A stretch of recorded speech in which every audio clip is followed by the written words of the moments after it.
मंच को प्रणाम करती हूँ।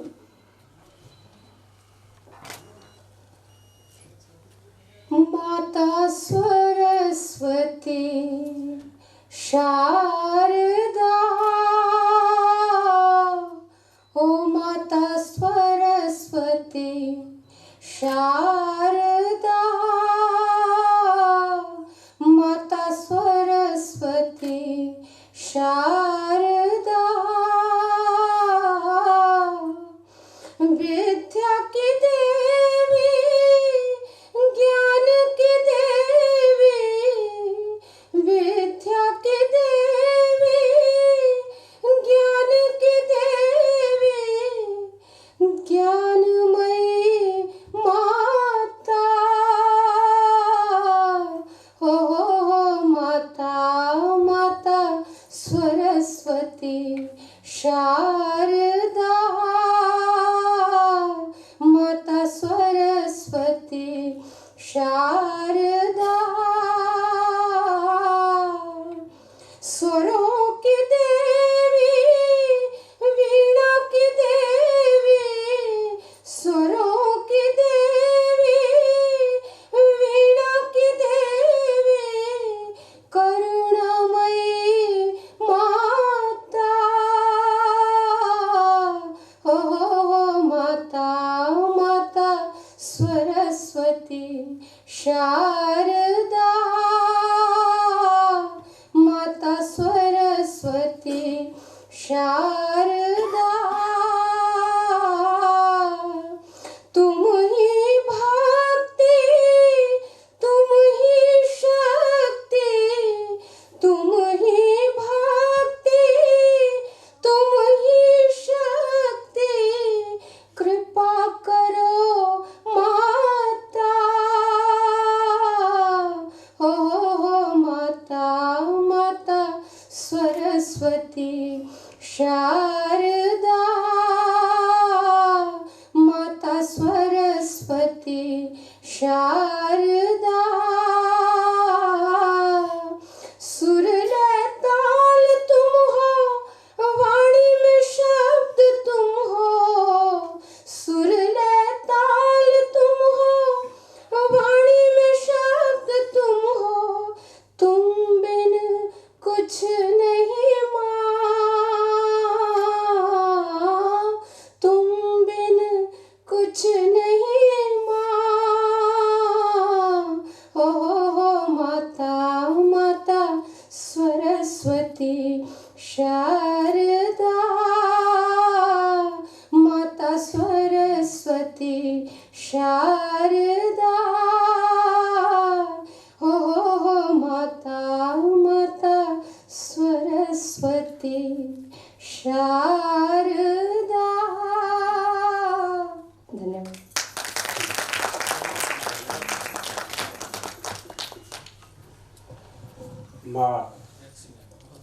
माँ सरस्वती की वंदना के बाद हम कार्यक्रम की विधिवत शुरुआत करें। इसी बीच हमारे एक और विशिष्ट अतिथि माननीय दीपक जी हमारे बीच मौजूद हैं। मैं आपसे चाहूँगा कि आप मंच पर आएँ, आप अपना स्थान ग्रहण करें। आदरणीय दीपक रथ जी।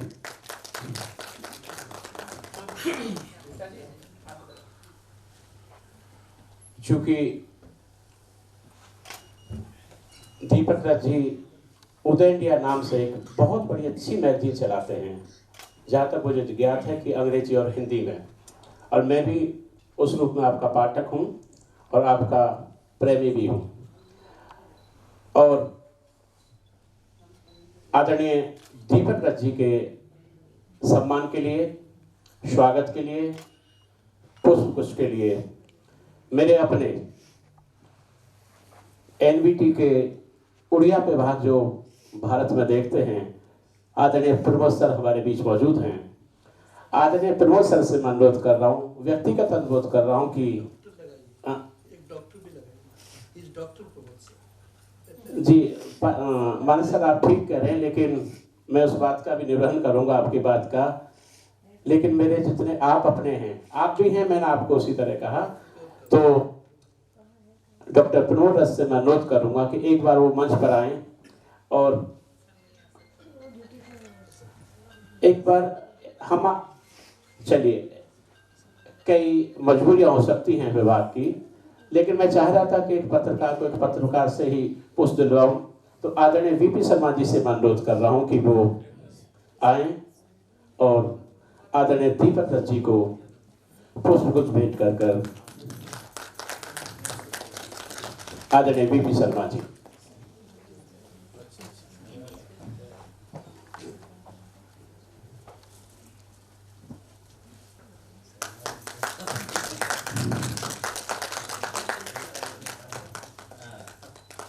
धन्यवाद आदरणीय वीपी शर्मा जी।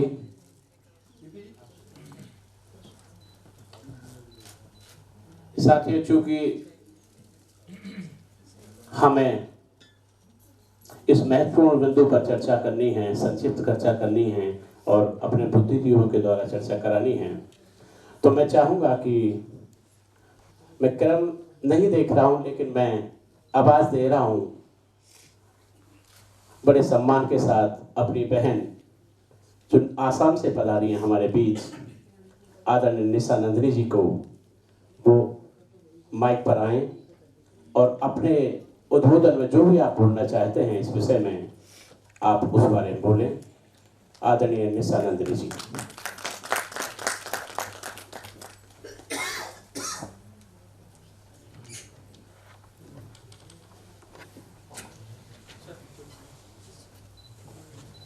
मंच पर उपस्थित तथा मंच के समक्ष आसीन सभी सम्माननीय महानुभावों को मेरा नमस्कार व हार्दिक अभिनंदन और आप सबको नव वर्ष की हार्दिक शुभकामनाएं। जैसे कि आज के विमर्श का विषय रखा गया है, भारतीय साहित्य में महिला साहित्यकारों की भूमिका, तो वैसे तो महिला लेखन भक्ति काल से प्रारंभ हो चुका था। हम सब मीराबाई, रत्नावली, सुजान, इन सब के नाम से परिचित हैं। पर वास्तविक महिला लेखन 1906 में बंग महिला से प्रारंभ हुआ, जो आज तक 21वीं सदी तक आ पहुंचा है। महिला लेखन का सफर अपने आप में अनूठा है। भारतीय साहित्य में नारी का विशेष योगदान रहा है और रहेगा।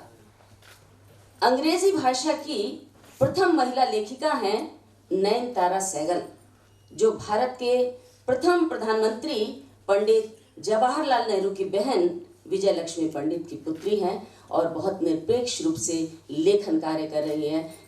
उनका लेखन कार्य जो किया गया बहुत सराहा गया। और इसके अतिरिक्त महादेवी वर्मा, सुमुद्रा कुमारी चौहान, सरोजनी नायडू, मन्नू भंडारी, ममता कालिया, मालती जोशी, मृणाल पांडे, मृदुला गर्ग, चित्रांगदा, उषा प्रेमवदा, अचला नागर, कृष्णा सोवती, चित्रा मुदगल आदि महान महिला साहित्यकारों के नाम से शायद ही कोई अपरिचित होगा। सभी उनके नाम से, महान साहित्यकारों के नाम से परिचित है, जिन्होंने हिंदी साहित्य को एक नई उड़ान दी है, अपना योगदान दिया है। चूंकि विषय में भारतीय साहित्य में महिला साहित्यकारों की बात कही जा रही है, तो इस संदर्भ में सभी भाषाओं की प्रसिद्ध महिला साहित्यकारों का उल्लेख करना जरूरी है। तो इस श्रेणी में सबसे पहले मैं, क्योंकि मैं असम की हूँ, तो मैं असमिया महिला साहित्यकारों में के नाम लेना चाहूँगी, जिनमें हैं चंदना गोस्वामी, नलनीवाला देवी, निरुपमा बरगोहाई, मामुनी राय गोस्वामी, निर्मला बरदुलई आदि प्रसिद्ध महिला साहित्यकार हैं, जिन्होंने अपनी लेखनी से असमिया साहित्य को मजबूती दी है। असमिया महिला कवित्री की एक कविता का मैं हिंदी अनुवाद 4 पंक्तियों में बोलना चाहती हूँ। शीर्षक है हमें आयासु, यानी समय आ रहा है। समय इंतजार करो मेरा, मैं आ रहा हूँ, दुर्गम गिरी कंदरा से, जलमग्न प्रांतर से, मरुभूमि को पार कर, समुद्र के किनारे किनारे, अंधेरे रास्तों से आ रहा हूँ, परित्यक्त संतान में माँ का नाम भारतवर्ष। इसी तरह उड़िया महिला साहित्यकारों में जिन्होंने उड़िया साहित्य को प्रगति दी वह हैं नंदिनी साहू, सरोजनी साहू। और बंगाल में बंग महिला से नारी लेखन का प्रारंभ होकर आगे बढ़ा और ये महाश्वेता देवी, बर्णिता बागची, लीला मजुमदार, ज्योतिर्मयी देवी और झुम्पा लहड़ी तक इसकी लहर पहुंची, जिन्होंने बंगला साहित्य को एक नई पहचान दी। इसी प्रकार मराठी साहित्य में मालती वेडेकर, शोभा डे, सुनीता देशपांडे, निर्मला देशपांडे आदि महिला साहित्यकारों ने साहित्य को मजबूती दी है। और भारतीय मूल की उर्दू भाषा की इस्मत चुगताई, जना बेगम, रशीदा जहां, इन सब के नाम से तो हम सब परिचित ही हैं, जिन्होंने उर्दू साहित्य में अपना बहुत अच्छा योगदान दिया है। इसी तरह मलयालम की एम लीलावती, पी वत्सला, सुगत कुमारी आदि ने अपना योगदान दिया भारतीय साहित्य को। तेलुगु की भार्गवी राव, कन्नड़ की एम के इंदिरा और नागालैंड की तेंसुला आओ, मणिपुर की एम के विनोदिनी देवी, संताली भाषा की निर्मला पुतुल के बारे में तो हम सब ने सुना ही होगा, जिनको अभी हाल के कुछ वर्ष में पुरस्कार से नवाजा गया है। उनकी संताली रचना का अनुवाद में 4 पंक्तियां देना चाहूंगी। बांस की खासियत भी अजीब है, जो बिना खाद पानी के भी बढ़ जाता है, उसकी कोई देखभाल नहीं करनी पड़ती है, बस जहां लगा दो लग जाता है। बांस जहां भी होता है अपनी ऊंचाई का एहसास कराता है और अन्य पेड़ बोने पड़ जाते हैं। इन सब भाषाओं के अतिरिक्त आदिवासी महिला साहित्यकारों का भी बहुत बड़ा योगदान है, जिनके नाम है एलिस एक्का, ग्रेस गुजर, वंदना टेटे। तो कहने का तात्पर्य कि अपनी अपनी जितनी भाषाएं हैं उन सभी भाषाओं में महिलाओं ने अपना पूरा योगदान दिया अपने साहित्य को ऊपर उठाने के लिए। और इस प्रकार पूरे देश के विभिन्न भाषाओं में हमें महिला साहित्यकार दिखाई देती हैं जिन्होंने अपना पूरा योगदान दिया। और इसकी शुरुआत कहाँ से हुई? शिक्षित होने के साथ ही नारी ने ये समझा कि उसे पुरुष के साथ खड़े होने का अधिकार है, क्योंकि वह सक्षम है। मेरा मानना है कि नारी में संवेदना का अतुलनीय खजाना है।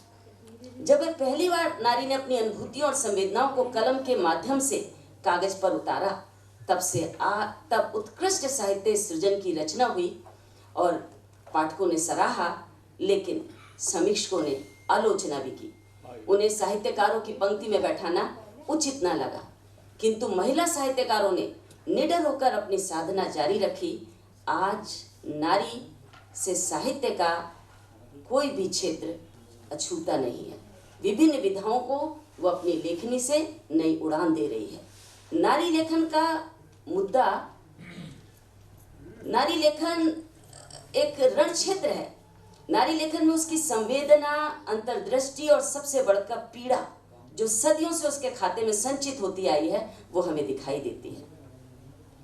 आज रचनात्मक साहित्य सृजन में विशेष रूप से महिलाओं की भागीदारी में निरंतर वृद्धि हो रही है, क्योंकि नारी जब लिखती है तो वे एक जिम्मेदारी उठाती है।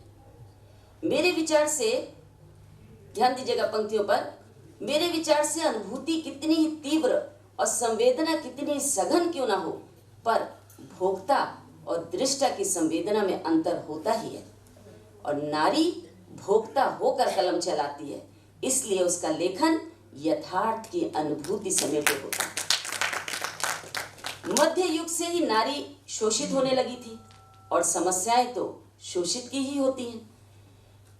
अब लेखन में नारी पुरुष का भेद आज के समय में अप्रासंगिक हो चुका है। अब तो परिवेश की चुनौतियों को चित्रित करने वाला साहित्य ही चिर साहित्य है। जब से नारी ने हाथ में कलम ली है, तब से आज तक सामाजिक मुद्दों को वह ईमानदारी के साथ, निडरता के साथ कागज पर उतार रही है। महिला साहित्य रचनाकारों ने साहित्य के माध्यम से जन जागरण का अलख जगाया है और कामयाबी पा रही है। हर क्षेत्र में, साहित्य के हर क्षेत्र में कामयाबी महिला पा रही है। नारी लेखन की और एक सबसे बड़ी विडंबना यह है कि आज भी पुरुष सत्तात्मक समाज में वे अपने आप को बेबाकी से व्यक्त नहीं कर पाती है, उसका साहस नहीं जुटा पाती है। उसका दबा हुआ स्वर रूढ़ियों की चादर ओढ़े होता है। और नारी लेखन से साहित्य का कोई पहलू छूटा नहीं है, पर जब भी वो लिखती है कुछ ऐसे पहलू हैं जिसमें कि उसका एक अवगुंठन चढ़ा होता है। और उसमें भी एक सौंदर्य है, उसको द्वारा अपने लेखन को वो प्रस्तुत करती है। और एक लेखिका जो है, नारी जो महिला है, वो पहले एक माँ होती है, फिर एक पत्नी है, और तीसरे स्थान पर वो एक रचनाकार होती है। इसलिए महिला लेखन के जीवन के जो अनुभव हैं वो अनूठे होते हैं, उसकी दृष्टि एक व्यापक दृष्टि होती है जिसे अनदेखा नहीं किया जा सकता। और इसीलिए जब से 1990 से जब से नारी ने कलम अपनी उठाई है, तब से वो जो झारूपन के साथ अपना लेखन कर रही है और उसमें गुणात्मक और संख्यात्मक वृद्धि होती चल रही है, और ये निश्चित ही एक सुखद संकेत है।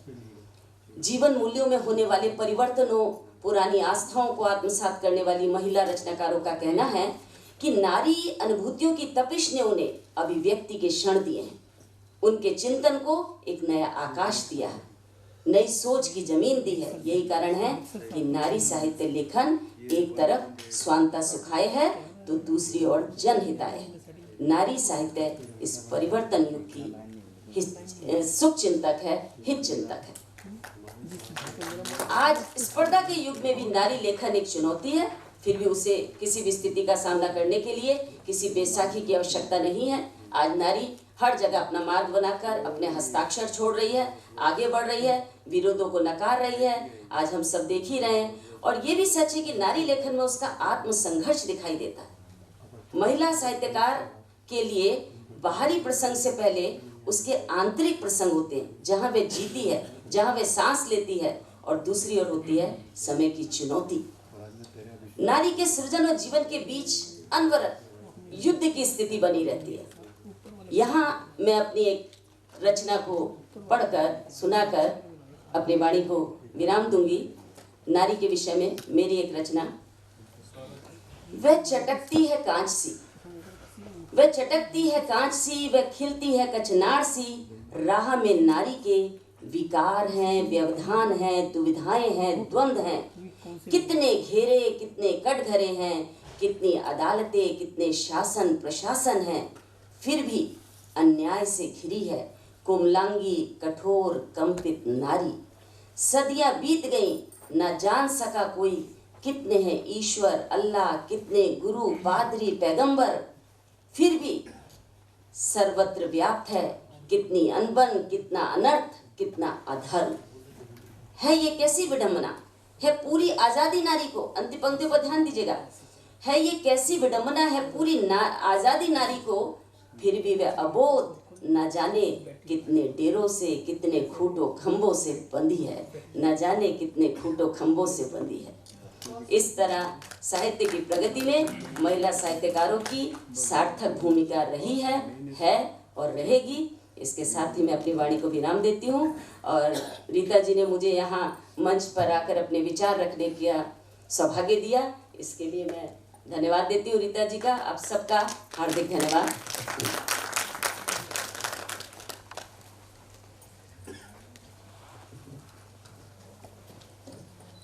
धन्यवाद आदरणीय बहन निशा नंदिनी जी। बहुत सारगर्भित और गंभीर वक्तव्य। इसी बीच समारोह में हमारे विशिष्ट अतिथि, वरिष्ठ पत्रकार और उससे ज़्यादा हमारे अपने सहृदय आदरणीय किशोर द्विवेदी जी पहुंच चुके हैं।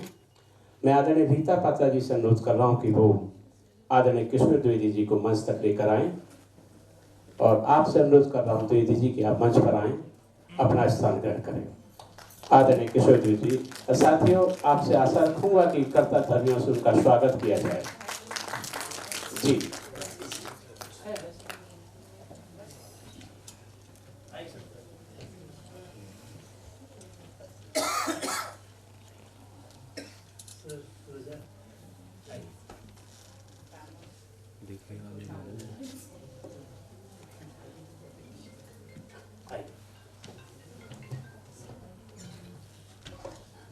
साथियों, स्वागत की परंपरा का निर्वाह समारोह में बहुत सारे वरिष्ठ लेखकों के साथ साथ आदरणीय अशोक मधुप जी मौजूद हैं।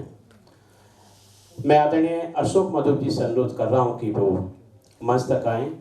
हमारे समारोह के विशिष्ट अतिथि वरिष्ठ पत्रकार आदरणीय किशोर द्विवेदी जी का पुष्पगुच्छ देकर सम्मान करें और रीता पात्रा जी से अनुरोध की आप उनका सहयोग करें। आदरणीय अशोक मधुर जी, कायाकल्प के राष्ट्रीय अध्यक्ष, वरिष्ठ लेखक।